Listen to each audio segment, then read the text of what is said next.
Our next guest is someone that you've read about, you've read from, and you've seen on TV news.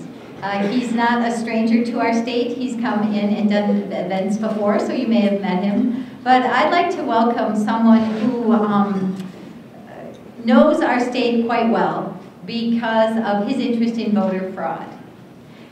He has written the book on it. I'd like to welcome John Fund from the Wall Street Journal.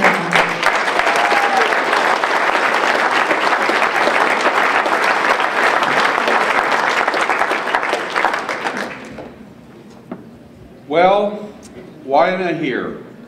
As I told the folks in my office, I wanted to come to Wisconsin and meet the people who were the voice of the new politics in this state. Yeah.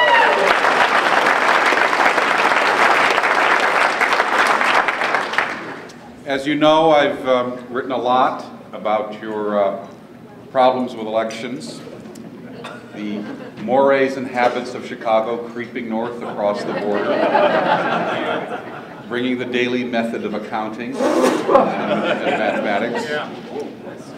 I have some news to report. The Buckeye Institute in Ohio, which is a local think tank, filed suit last year against Acorn. And it was a suit based on the racketeering statutes. And on Thursday, they announced out-of-court settlement. Yeah. On Monday, Acorn is surrendering its business license in the state of Ohio, and it is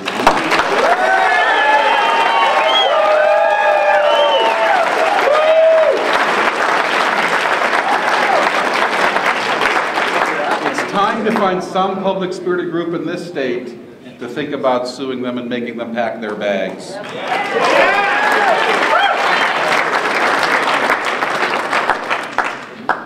In about 8 or 9 days, we're probably going to have a momentous vote on health care in the House of Representatives. It will be the final vote because the Senate parliamentarian has declared if the House passes the Senate bill, it goes to President Obama and he will affix his signature. The Senate reconciliation is just a dodge. I believe we have a better than even chance of winning it. But I'm often asked, why in the world is the Democratic Party crafting this 2,500-page bill, which some people call the longest suicide note in American politics? Why are they doing this? Well, you, as a state that is heir to many proud traditions, including the progressive tradition, can probably guess. It's in their DNA. Progressives for 100 years have lusted after the prospect of nationalizing American health care. Franklin Roosevelt was the first to think about it. But of course World War II intervened, so that went away. Harry Truman tried it. The Korean War intervened. John F. Kennedy was preparing to do it. He was tragically assassinated. Lyndon Johnson got part of the job done with Medicare, but didn't get all the way. The next Democratic president was Jimmy Carter. Need I say more? The next Democratic president was Bill Clinton, and he tried it with Hillary Care. But as we know, he was easily distracted. So for 75, 85 years, they have tried to nationalize our health care. This was their golden opportunity.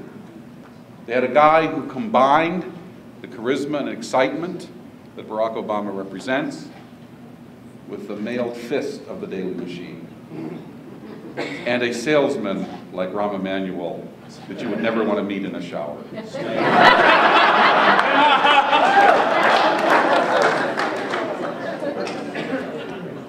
If you beat them on this, and I think you have a good chance of doing so, remember what Senator Jim DeMint said it would be for them. He said it would be their Waterloo. You betcha. I believe all of us have an obligation the next few days to do all that we can, not just for ourselves and our family, but for our children and our grandchildren. All of you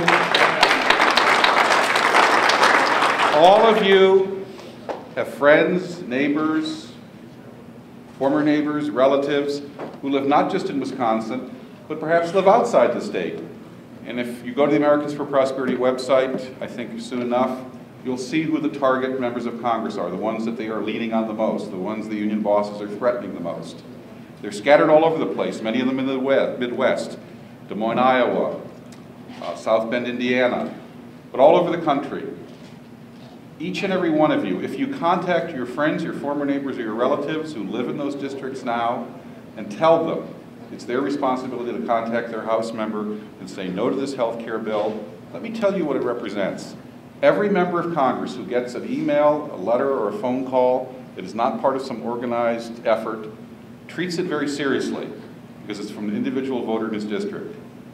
Every communication of that sort is viewed as the equivalent of 1,000 people who think the same way. It can make a difference. So drag out your address books, find out who lives in those districts. You can find out which districts they are for the Americans for Prosperity website. If you contact them and they contact their congressman, you can have made a difference. And the next time I come back to Wisconsin, I will be proud to address the largest organization in this state's politics. Thank you.